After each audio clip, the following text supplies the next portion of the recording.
How to backup your WordPress database on cPanel. Do you know how to make a WordPress database backup manually without using a plugin?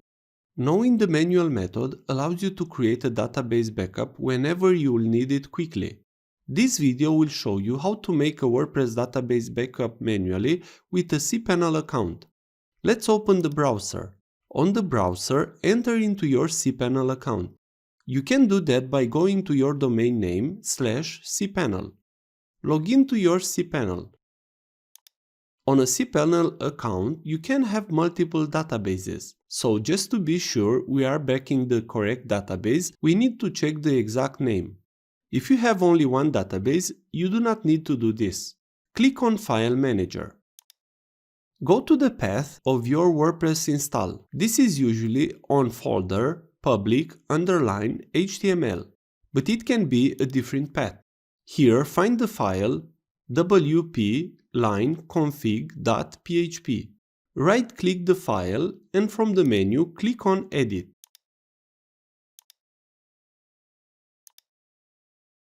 On this new editor, you will have the database name. Find the line that starts like in the text from the screen. The name of the database is this. Now we can close the file because we have the name. Go back to the cPanel. Click on Backup. Here you will have a section Download the MySQL database backup. Click on the name of the database. A file will download. That is the backup of the WordPress database. But what if you do not have the backup section on your cPanel? You can download the database in another way.